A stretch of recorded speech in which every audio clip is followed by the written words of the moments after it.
Okay, so what I'm going to talk about today is, if you're watching this, it's actually going to be something quite interesting. I'm going to talk about how people watch television and why we actually don't really watch it anymore. Because it has changed a lot, especially over the last 3 years, even 2 years in fact, massively. And there was someone I came across a long time ago who actually preempted this. So, you know, the traditional sort of thing is you used to watch your sort of channels 1, 2, 3 and 4, channel 5 if you can get it. Then Sky came along, and Virgin, and all these other guys, these were NTL and cable back in the day as well, really. All glorious things they were. But we used to sit in front of the telly, and something would come on at a set time, we would sit and watch it. Or, if originally back in the day you had a video player, which was a VHS Plus or a Video Plus machine, you'd get the little magic number out of a TV guide, and you'd program it in and automatically record stuff for you.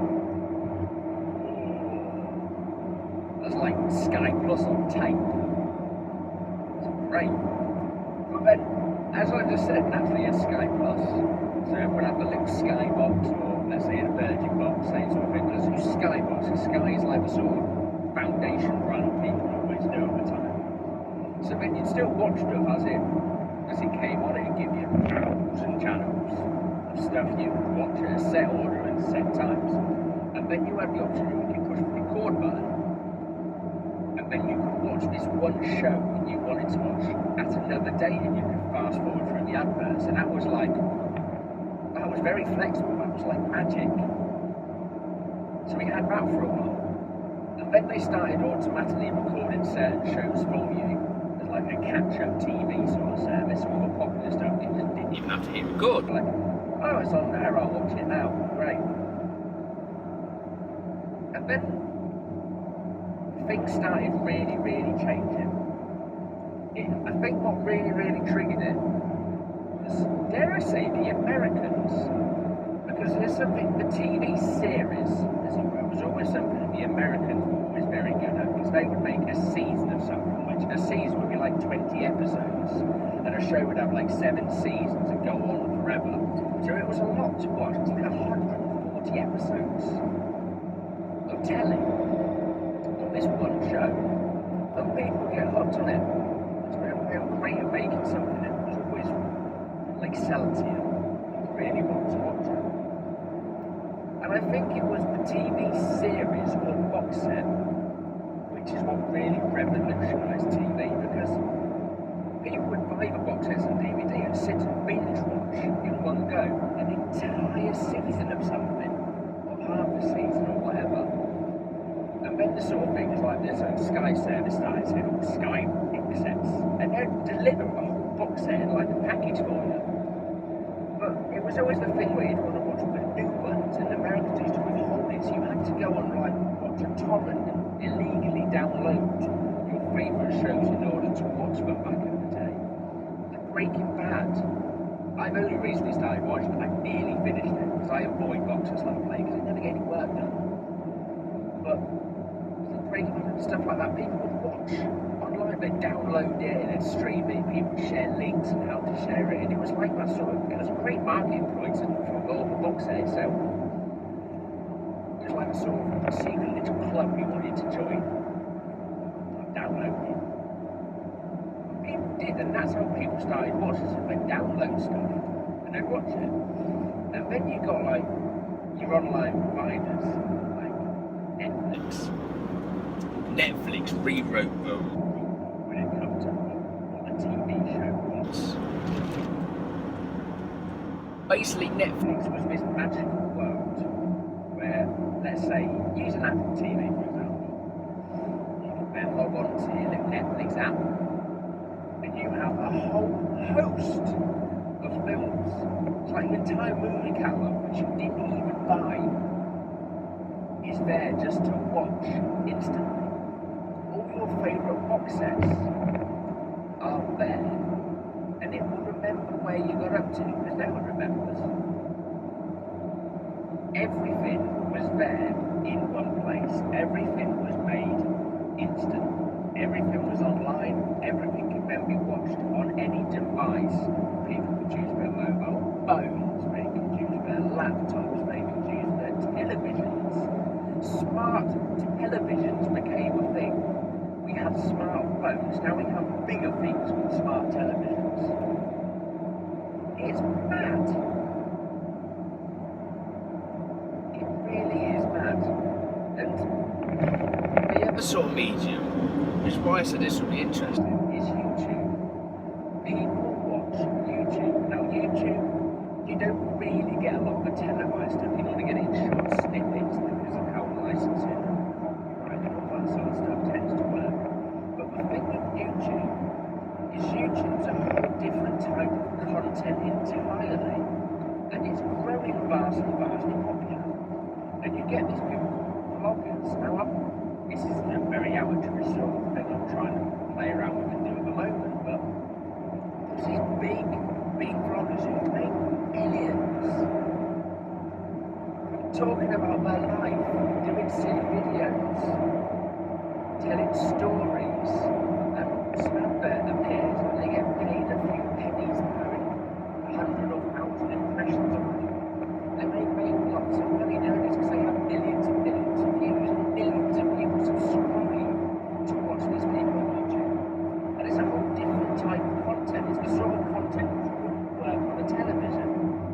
So you get these two contrasting types of media. You've got Netflix, which is like all the television that you normally watch, but just instant. It's like all your comfort television.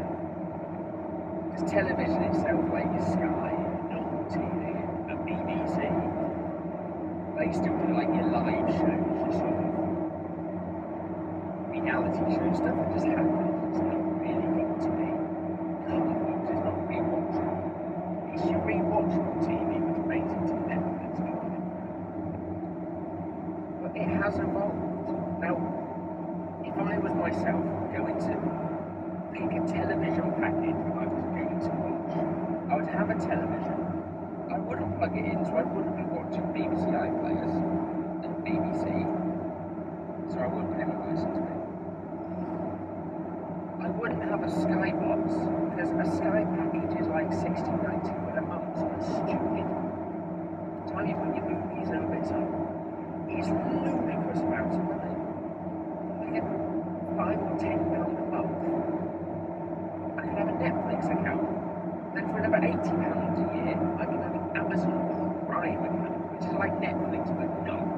It's not quite got the variety there, and it also allows you to buy other shows as well. So it's like, you can stream X amount of stuff, and then it's like a little DVD store in the background with a load of friends left to it as well. So we're always constantly trying to flog you up. But the great thing about, especially to myself, is the grand tour. Clark's and Hamilton Bay show is Amazon. So I will end up with Amazon. And I'll choose YouTube and Netflix and Amazon, and that'll be it. My entertainment needs, I would be sorted. And I wouldn't. So I don't watch the Sky box. Our Sky connection at the moment is it jumps and jumps all over the place. It's shockingly awful. So I don't watch it. I just watch Netflix or I watch YouTube. And I'm happy. I like YouTube because it's stuff in short bursts. I watch YouTube while I eat dinner. Because I can just watch a 10-minute vlog, eat my food, and then crap on myself. And it's great. I don't have to get hooked into an hour-long show and 20 minutes of adverts and people trying to sell me fairy liquid. But yeah, it is incredible when you think of how television, how we receive our video content. I've now called it video content. It was never classed as video content until the likes of YouTube and modern technology. But I'm going to class it as YouTube alone. I'm going to class it as television for a second. But how we started, how we watch television has changed massively. Because we don't really go watching for the news anymore. Because that's just as a notification on our phone. What we see on social media, the news these days. Someone's always shared a link about don't go and this, and it just always happens. We find out our news quicker on social media than we do on the radio or the telly. But yeah, we've gone from watching this little box where it would all be fake shows, it was in black and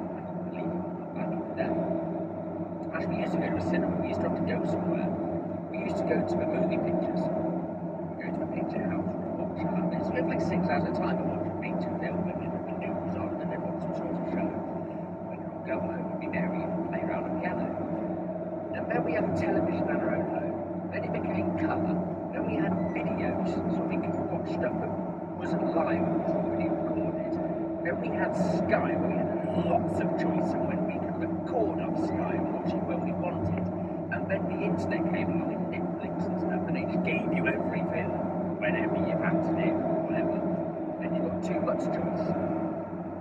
And then there was YouTube and came along, and it was like a different type of content. It's people talking about the stuff that you normally watch on television. It's just different entirely. It's biblical. So how that's changed over the next few years, I don't know. Because virtual reality's got to step in and do something and so forth. I don't know. So yeah, whether we're just going to get television beamed to our brains or something, no idea. So we'll see what the next 5 years holds. Whether we even call it a television anymore, or will television cease to exist? It probably could, you know.